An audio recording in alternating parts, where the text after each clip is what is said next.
Mas antes queria falar com a Marina Franceschini lá em Brasília, porque a gente sabe, esse pedido de prisão de Luiz Fernando Pezão foi feito pela Procuradoria-Geral da República e a gente viu no início da edição das 10, a Procuradora-Geral, Raquel Dodge, ela deu uma entrevista coletiva agora há pouco em Brasília. Marina Franceschini acompanhou e fala agora com a gente ao vivo. Ô Marina, Raquel Dodge, ela decidiu falar por conta da gravidade desse caso, né? Um governador, como disse a Natália, no exercício do mandato, que foi preso. O que você destaca pra gente dessa entrevista, hein? Bom dia.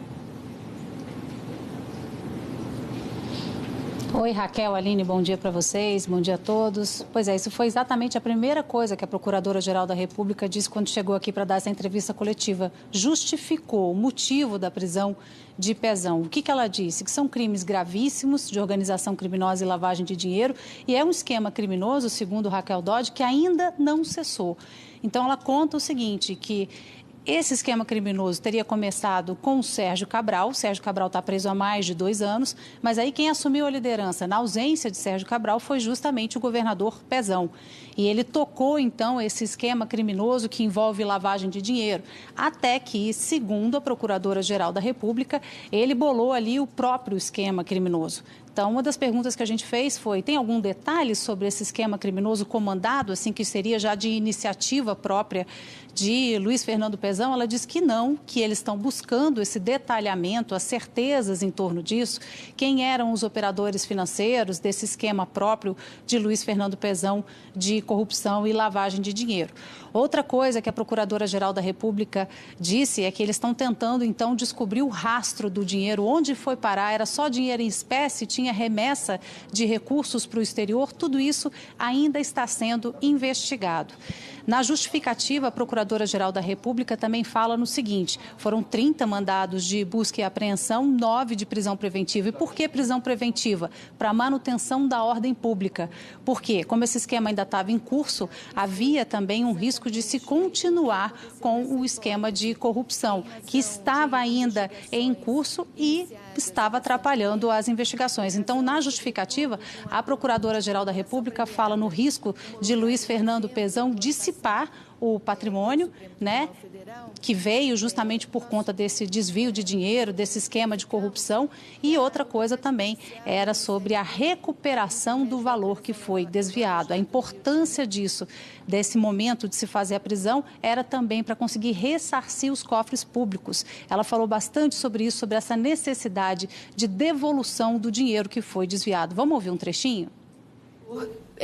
O foco da atuação do Ministério Público Federal e da Justiça em todo o país, nessas operações de enfrentamento da corrupção, tem sido não só de punição dos infratores, a investigação pré-ordenada, a punição dos infratores e a paralisação da atividade criminosa, mas também de reparação do dano causado ao patrimônio público, o dano causado pelo desvio de recursos públicos, o dano causado por práticas que ferem a moralidade administrativa, de modo que, ao tempo em que requeremos ao Superior Tribunal de Justiça medidas de prisão preventiva e de busca e apreensão para localizar novos vestígios das práticas destes crimes, também requeremos sequestro de bens no total de até 39 milhões de reais para que os cofres públicos sejam ressarcidos. Eles explicaram aqui na entrevista coletiva, na qual não só Raquel Dodge participou, mas também 2 procuradores regionais da República, por que agora? Por que exatamente nesse momento, tão pertinho do fim do mandato, eles fizeram essa prisão, essa operação?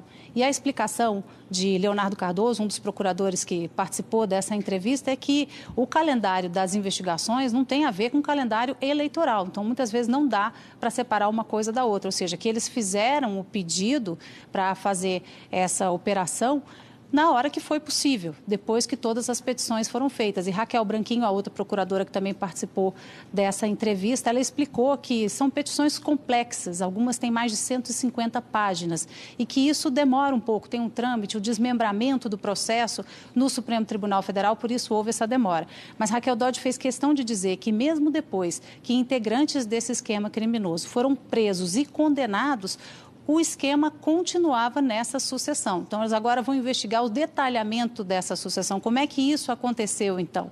A sucessão de Sérgio Cabral por Pezão e depois essa montagem de um esquema próprio de corrupção pelo governador do Rio de Janeiro. Outra pergunta que foi feita aqui é em relação à Assembleia do Rio de Janeiro, se é preciso ter autorização deles por conta da prisão de um governador em exercício. O que a Procuradora-Geral da República explicou sobre isso? Que a medida judicial, por enquanto, basta. Agora, se houver recurso, a Corte Especial do Superior Tribunal de Justiça pode se pronunciar.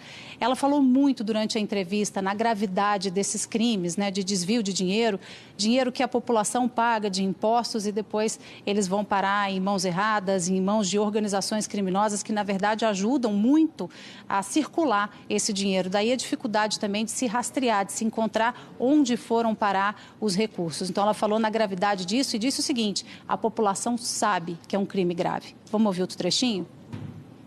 O patrimônio público é composto por impostos pagos por todos, e a corrupção, ela desvia recursos públicos, ela consiste em um ato de apropriação de recursos públicos que foram formados, que formam o patrimônio público, o patrimônio coletivo. E, por isso, este crime deve ser combatido, como tem sido, com ênfase, a ênfase necessária para fazer cessar atos de corrupção.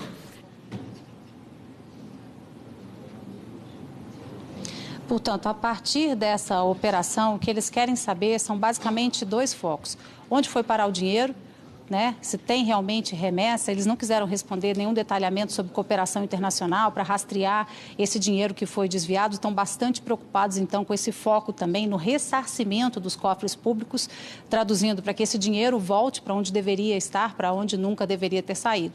E a outra preocupação também é saber o detalhamento desse esquema criminoso que teria sido montado já pelo governador Luiz Fernando Pezão, depois da saída de Sérgio Cabral do esquema criminoso, quando ele foi preso há mais de 2 anos. Vamos ouvir, então, outro trechinho da procuradora que ela fala sobre esse esquema de corrupção no Rio de Janeiro? A Operação Lava Jato no Rio de Janeiro, ela tem empreendido esforços enormes para conter o esquema criminoso que se instalou em diversas unidades públicas daquele Estado e contou com a participação. E nisso, os integrantes da Força Tarefa da Lava Jato do Rio de Janeiro têm revelado com muita acuidade que este é um esquema criminoso que ainda não cessou. E é por essa razão, em razão da atualidade do esquema, ou seja, do fato de os infratores ainda continuarem praticando estes crimes, é que chegou-se à necessidade